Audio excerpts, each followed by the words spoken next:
Hello, YouTube. This is an alcohol review of Wagon Straight Bourbon Whiskey with a Halloween flair. According to the label, from the Nevada H and C Distilling Company, aged in bottle, 750 mils, 46.25 alcohol by volume, making it 92.5 proof. That's about the excitement there. According to the back,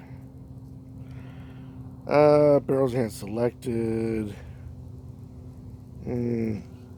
exceptionally blended, delicate balance, rye, spice, sweet notes, corn with toasted oak and caramel. So we got spice, rye spice with sweet notes, corn with toasted oak and caramel. We shall see. And an interesting part of this is their motto, which is Bibimus Moriendum Est. Translates to drink, for we must die. Others translated to drink and party because life's too short. We'll put a smiley face on it, but drink or we die. Or drink and we die. I think it's drink because we die. There's drinking and there's death involved. My Latin is not so good. I may be an educated man, but Latin was never my thing. Should be, I like the language, but it's just not. Alright. Boom. It's pretty. It is straight bourbon whiskey. So, usually if it's like a Kentucky or something like that, they don't do much alterations or any alterations at all. So, it's pretty. Nice caramel with heavy hues of yellow in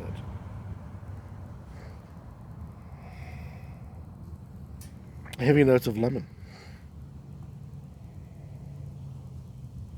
And caramel. I'm not getting any rye. I'm not getting any corn, toasted corn or otherwise. No. Yeah, a little bit. A slight burn on the nose. But that's about it. Fades out fairly quick. Yeah.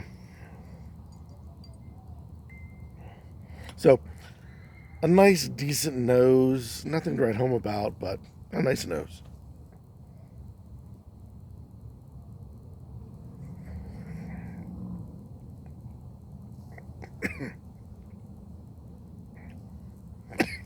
Wow.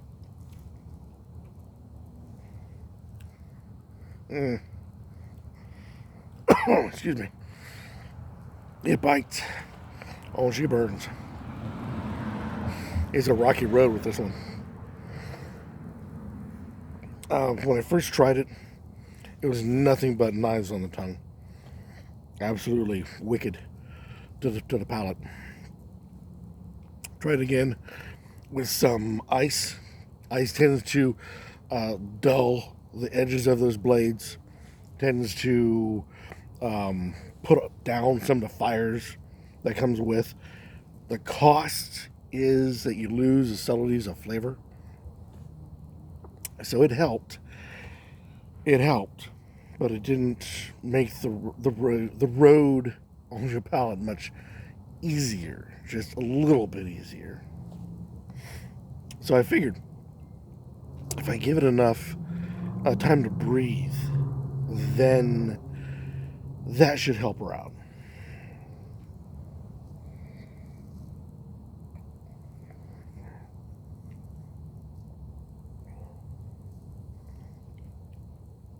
And it does a little. Maybe that's that corn note. It's not as bad with a second or third sip out of it. Just be warned.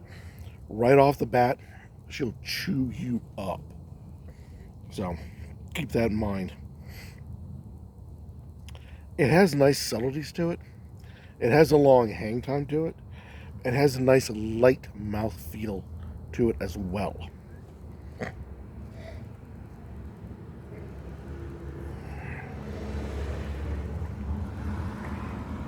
Caramel. That's what's killing me.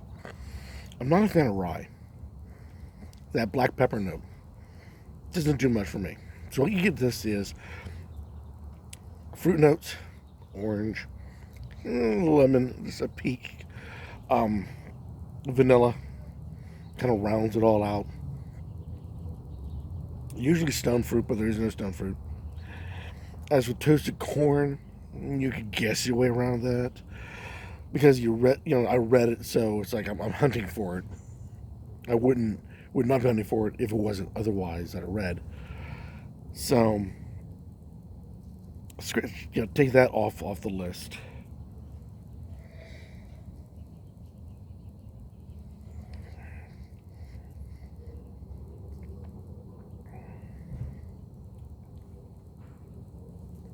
The burning fades out.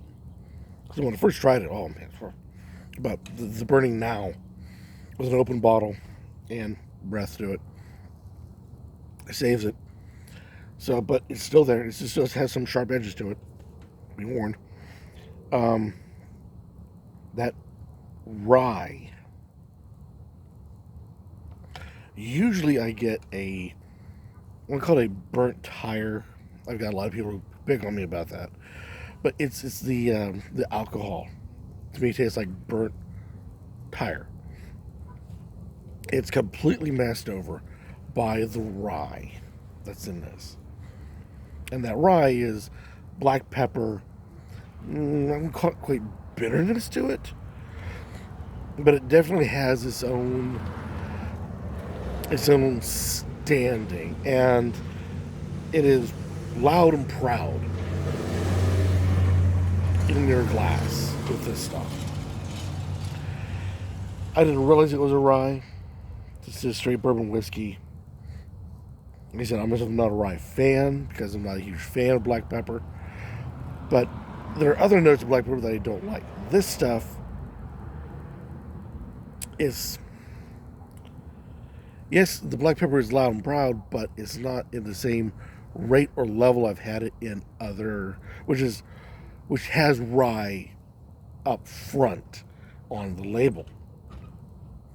So... I know that sounds kind of confusing, but as everybody knows, you get different ranges of flavors, and this is a tolerable range for me for rye. Which probably means it's way too light for any rye lover who's out there. It's enough to take away that black, wrong descriptor. It's enough to take away that burnt tire flavor that comes with the ethanol at the tail end of a lot of these whiskeys.